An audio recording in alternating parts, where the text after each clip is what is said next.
ओम नमश्चंडिकायै। 5वें अध्याय के प्रारंभ में देवताओं द्वारा देवी की स्तुति, चंड मुंड के मुख से अंबिका के रूप की प्रशंसा सुनकर शुंभ का उनके पास दूत भेजना और दूत का निराश लौटना, अध्याय के अंत तक इन्हीं का विवरण है। इस उत्तर चरित्र के रुद्र ऋषि हैं, महासरस्वती देवता हैं, अनुष्टुप छंद है, भीमा शक्ति है, भ्रामरी बीज है, सूर्य तत्व है और सामवेद स्वरूप है। महासरस्वती की प्रसन्नता के लिए उत्तर चरित्र के पाठ में इनका विनियोग किया जाता है। जो अपने कर कमलों में घंटा, शूल, हल, शंख, मूसल, चक्र, धनुष और बाण धारण करती हैं, शरद ऋतु के शोभा संपन्न चंद्रमा के समान जिनकी मनोहर कांति है, जो तीनों लोकों की आधारभूता और शुंभ आदि दैत्य का नाश करने वाली हैं, तथा गौरी के शरीर से जिनका प्राकट्य हुआ है, उन महासरस्वती देवी का मैं निरंतर भजन करता हूं।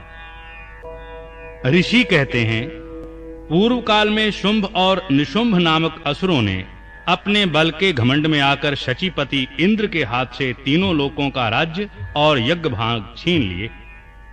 वे ही दोनों सूर्य, चंद्रमा, कुबेर, यम और वरुण के अधिकार का भी उपयोग करने लगे। वायु और अग्नि का कार्य भी वही करने लगे। उन दोनों ने सब देवताओं को अपमानित करके राज्य भ्रष्ट, पराजित तथा अधिकारहीन करके स्वर्ग से निकाल दिया।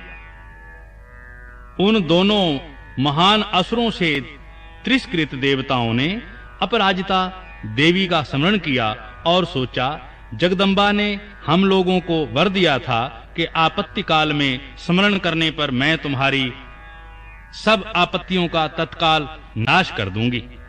यह विचार कर देवता गिरिराज हिमालय पर गए और वहां भगवती विष्णु माया की स्तुति करने लगे। देवता बोले, देवी को नमस्कार है, महादेवी शिवा को सर्वदा नमस्कार है, प्रकृति एवं भद्रा को प्रणाम है। हम लोग नियम पूर्वक जगदम्बा को नमस्कार करते हैं। रौद्रा को नमस्कार है, नित्या, गौरी एवं धात्री को बारंबार नमस्कार है। ज्योत्सनामयी, चंद्र रूपिणी एवं सुख स्वरूपा देवी को सतत प्रणाम है। शरणागतों का कल्याण करने वाली वृद्धि एवं सिद्धि रूपा देवी को हम बारंबार नमस्कार करते हैं। नैऋति यानी राक्षसों की लक्ष्मी, राजाओं की लक्ष्मी तथा शर्वाणी शिव पत्नी स्वरूपा आप जगदम्बा को बारंबार नमस्कार है। दुर्गा, दुर्गपारा यानी दुर्गम संकट से पार उतारने वाली, सारा यानी सभी की सारभूता, सर्वकारिणी, ख्याति, कृष्णा और धूम्रा देवी को हमारा नमस्कार है। अत्यंत सौम्य तथा अत्यंत रौद्र रूपा देवी को हम नमस्कार करते हैं। उन्हें हमारा बारंबार प्रणाम है। जगत की आधारभूता कृति देवी को बारंबार नमस्कार है। जो देवी सब प्राणियों में विष्णु माया के नाम से कही जाती है, उनको नमस्कार, उनको नमस्कार, उनको बारंबार नमस्कार है। जो देवी सब प्राणियों में चेतना कहलाती हैं, उनको नमस्कार, फिर नमस्कार, बारंबार नमस्कार है। जो देवी सब प्राणियों में बुद्धि रूप से स्थित हैं, उनको नमस्कार, उनको नमस्कार तथा उनको बारंबार नमस्कार है। जो देवी सब प्राणियों में निद्रा रूप से स्थित हैं, उनको नमस्कार, पुनः नमस्कार, कोटि कोटि नमस्कार है। जो देवी सब प्राणियों में क्षुधा रूप से स्थित हैं, उनको नमस्कार, उनको नमस्कार, हमारा बारंबार नमस्कार है। जो देवी सब प्राणियों में छाया रूप से स्थित हैं, उनको नमस्कार, पुनः नमस्कार, शत शत नमस्कार है। जो देवी सब प्राणियों में शक्ति रूप से स्थित हैं, उनको नमस्कार नमस्कार बार-बार नमस्कार है। जो देवी सब प्राणियों में तृष्णा रूप से स्थित हैं, उनको नमस्कार फिर नमस्कार बारंबार नमस्कार है। जो देवी सब प्राणियों में क्षमा रूप से विद्यमान हैं, उनको नमस्कार पुनः नमस्कार कोटि कोटि नमस्कार है। जो देवी सब प्राणियों में जाति रूप से स्थित हैं, उनको नमस्कार हमारा नमस्कार शत शत प्रणाम है। जो देवी सब प्राणियों में लज्जा रूप से स्थित हैं, उनको नमस्कार नमस्कार तथा बारंबार नमस्कार है। जो देवी सब प्राणियों में शांति रूप से स्थित हैं, उनको नमस्कार पुनः नमस्कार अथवा बारंबार नमस्कार है। जो देवी सब प्राणियों में श्रद्धा रूप से स्थित हैं, उनको नमस्कार नमस्कार कोटि कोटि नमस्कार है। जो देवी सब प्राणियों में कांति रूप से स्थित हैं, उनको नमस्कार फिर नमस्कार बारंबार नमस्कार है। जो देवी सब प्राणियों में लक्ष्मी रूप से स्थित हैं, उनको नमस्कार उनको बारंबार नमस्कार है। जो देवी सब प्राणियों में वृत्ति रूप से स्थित हैं, उनको नमस्कार कोटि कोटि नमस्कार है। जो देवी सब प्राणियों में स्मृति रूप से स्थित हैं, उनको नमस्कार पुनः नमस्कार शत शत बार नमस्कार है। जो देवी सब प्राणियों में दया रूप से स्थित हैं, उनको नमस्कार उनको बारंबार नमस्कार है। जो देवी सब प्राणियों में तुष्टि रूप से स्थित हैं, उनको नमस्कार बारंबार नमस्कार है। जो देवी सब प्राणियों में माता रूप से स्थित हैं,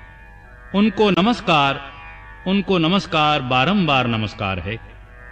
जो देवी सब प्राणियों में भ्रांति रूप से स्थित हैं, उनको हमारा नमस्कार तथा अनेकों बार नमस्कार है। जो जीवों के इंद्रिय वर्ग की अधिष्ठात्री देवी एवं सब प्राणियों में सदा व्याप्त रहने वाली उन व्याप्ति देवी को बारंबार नमस्कार है। जो देवी चैतन्य रूप से इस संपूर्ण जगत को व्याप्त करके स्थित है, उनको नमस्कार बारंबार नमस्कार है। पूर्व काल में अपने अभीष्ट की प्राप्ति होने से देवताओं ने जिनकी स्तुति की तथा देवराज इंद्र ने बहुत दिनों तक जिनका सेवन किया, वह कल्याण की साधन भूता ईश्वरी हमारा कल्याण और मंगल करें तथा सारी आपत्तियों का नाश कर डालें। उद्दंड दैत्यों से सताए हुए हम सभी देवता जिन परमेश्वरी को इस समय नमस्कार करते हैं तथा जो भक्ति से विनिम्र पुरुषों द्वारा स्मरण की जाने पर तत्काल ही संपूर्ण विपत्तियों का नाश कर देती हैं, वे जगदम्बा हमारा संकट दूर करें। ऋषि कहते हैं, राजन, इस प्रकार सब देवता जब स्तुति कर रहे थे, उस समय पार्वती देवी गंगा जी के जल में स्नान करने के लिए वहां आईं।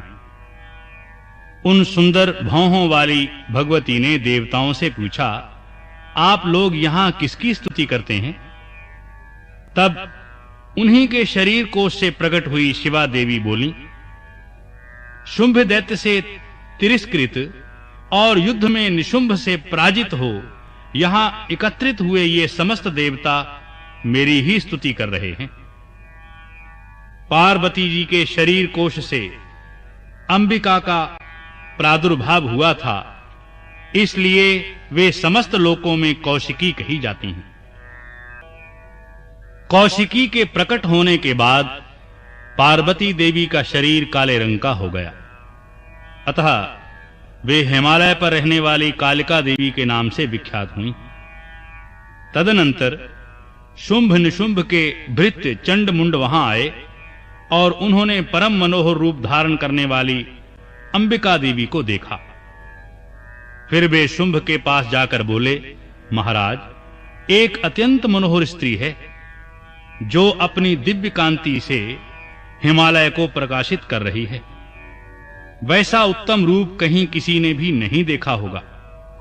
असुरेश्वर, पता लगाइए वह देवी कौन है और उसे ले लीजिए। स्त्रियों में तो वह रतन है, उसका प्रत्येक अंग बहुत ही सुंदर है तथा वह अपने श्री अंगों की प्रभा से संपूर्ण दिशाओं में प्रकाश फैला रही हैं। दैत्यराज, अभी वह हिमालय पर ही मौजूद हैं, आप उसे देख सकते हैं।